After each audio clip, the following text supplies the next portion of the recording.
Recently, a huge pop star got engaged, which is causing quite a stir, and that can give occasion to discuss the psychology of stardom. What is this phenomenon in the first place? That some people that are, in principle, just like us, are elevated to this supreme status of superstars, where tens of millions, sometimes, as in the case of this pop star, hundreds of millions of people are fans, are interested in his or her life. Sometimes the opposite of fans too, but all the same, give attention to some such person. So we can start off with the universal fact of our experience, which is that we are self-centered, meaning all of the things that have happened and are happening, all of the big kind of stretches of space. Right? The universe is said to be pretty big. All of the vast tracts of time, thousands of years, millions of years, billions of years. And all the same, I, meaning my body, my psychology, my thoughts, my desires, my fears, my day to day life, that is my center. Right? That's where it all starts. Perhaps it doesn't end there, but it certainly starts there. I wake up every day to myself. I look in the mirror, I see the same face, perhaps modified by certain things like age, but all the same. I have a given personality, which filters everything that I experience, and it's just what it is. Again, my desires, what I want to do day in and day out, that's the center of the universe, all that kind of stuff.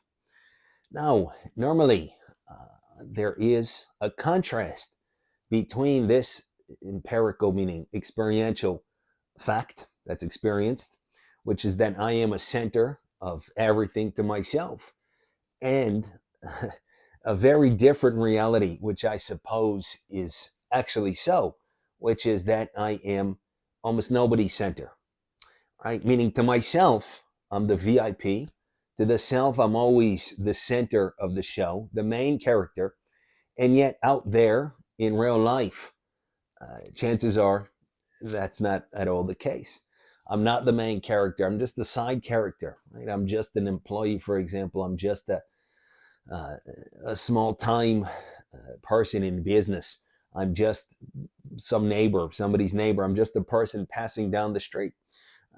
And consequently, we feel this vast difference between the fact of our own centrality to ourselves and our insignificance to other people and to our concept of the world at large.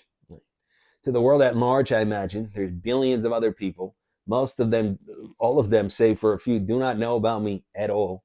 History does not care about me. The universe, all the stars and so forth, doesn't care about me. Society is a massive apparatus concerning which I play probably a very small part. It's crazy. There's such a almost infinite difference between what again I am to myself and what I take myself to be to others. Consequently, it seems and it makes sense that we seek to close this gap between what we are to ourselves and what we are to others into the world. Meaning, ideally, I'm the center or important, at least to a few other people, perhaps my children, perhaps a significant other, perhaps to my parents, perhaps to a close friend. Right? To somebody, I want to count. To somebody, I want to be someone. Further, I can strive to uh, rise to the top in the given context that I'm in. Maybe I'm nobody to the world at large, but at work, I'm somebody. At work, I can be a manager. At work, I can be known by my coworkers. I can be somebody in the community. I can be recognized by a whole bunch of people around me. I can kind of draw a certain perimeter around some kind of sphere of activity, such as making money, such as fitness, and so forth. And I can strive again to reach that number one place, right? For example, I'm comparing myself to my siblings, my cousins, and my neighbors. And there's a chance that perhaps I'm going to be the richest and I'm going to feel like the one by way of wealth, by way of professional success, perhaps. Perhaps by way of fitness, I can strive to have the nicest physique amongst my friends, or amongst my frenemies, amongst the people at the gym, and so on. Right? We want to close that gap naturally between what we take ourselves to be, which is the center, and what we take ourselves to be to the world and to others, which is not much. So that can perhaps serve as an explanation for the allure of celebrity, of stardom. It need not be said at this point, but that allure is that my self centeredness, becomes as well the centerness or centerness, however it's pronounced, of many other people. And that gap is radically closed. Now, not only am I centered to myself, what I see in the mirror, what I feel, and so on, but, or at least what I feel translates to in terms of my activities and such. Right? But that is a center of attention for perhaps millions, perhaps hundreds of millions of other people. And that, given that all of our activity seems to be oriented in the direction of closing that gap, right, of being the one, of being the main character, that seems to present a perennial, meaning permanent, allure to most people, right? If we were to really think about it. Obviously, there's other factors, introversion and fear of other people, all kinds of things that can kind of stifle this impulse or that can make it appear unappealing. But the underlying principle at play would appear to be universal, right? So, again, that can serve as a psychological explanation of why we elevate some people to stardom, and then why we why we identify with them, because I feel like this person is the center, right? The superstar. Hundreds of millions of people pay attention to that person, and by basking in their presence, perhaps through social media, through paparazzi magazines, through rumor, through gossip, I can catch a little bit of their glory. Right? We see the difference in felt experience between, say, going to a movie with a huge superstar, or reading a news article about a huge superstar, following a social media about a huge, not a social media, social media concerning a huge superstar. And all of that except concerning somebody that's anonymous, the anonymous actor or actress who's not even a breakout star and who's not garnering any attention, the anonymous social media person with like 10 followers, and so on. There's a big difference in felt experience, because in the one case, we're catching a little bit of those rays of glory, of that supreme centeredness. Right? And in the other case, we are not.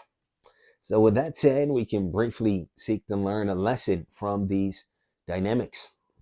The question is, as appealing as it always has been, is, and presumably will continue to be, to try to be the center of other people's experience, to try to make ourselves the one, to try to make ourselves the main character. And if we can't do that, to bask in the glory of those that have done so, of the superstar singer, celebrity, actor, actress, socialite, politician, and so forth. Is there really worth in that endeavor? Is anything actual accomplished if I should make myself the center of attention of other people, right? Or if I should live vicariously through somebody that has made themselves the center of attention of many other people, i.e., the superstar? And the answer seems to be, as positive as we want to make everything, the answer seems to be no, there's not much or at all any value in that. A million people can look at me and they can clap, right, and pay attention to what I'm wearing, and pay attention to where I go and where I eat at the restaurant. And psychologically, again, that has a great appeal. We see with the rise of social media, there are millions and millions of us that document every moment or many moments of our life. I'm going to eat, and this is what I ate for breakfast, for lunch, and for dinner, and the snacks. And this is what I want to do. And this is where I'm going to go for vacation. And the more people that are interested, the more people that are there for it, the more appealing it is for me that is doing that. Again, because I'm taking my own self-centeredness and making it your centeredness. And that's just what we want to do. So doubtless that has appeal. Doubtless so many of us want to do that. But aside from those feelings, right, of feeling VIP, of feeling like a main character, of feeling important, of feeling like a center, there doesn't seem to be much more or anything else to it. So then what is a kind of realistic alternative, which perhaps might have value and which perhaps might have something to it? It would seem to be kind of the radical opposite. Instead of seeking to make myself, as in myself, Bob or Bill or Jane or Ellis, the one I see in the mirror, psychology that I have, my desires and so on, the center of my life, right? And the center of as many other lives as possible, through social media, through trying to be a celebrity, this or that. The ideal would seem to be, on the contrary, to decenter myself from my life, to make something higher than myself my center. And the higher that which I make my center is, the higher I am as a person.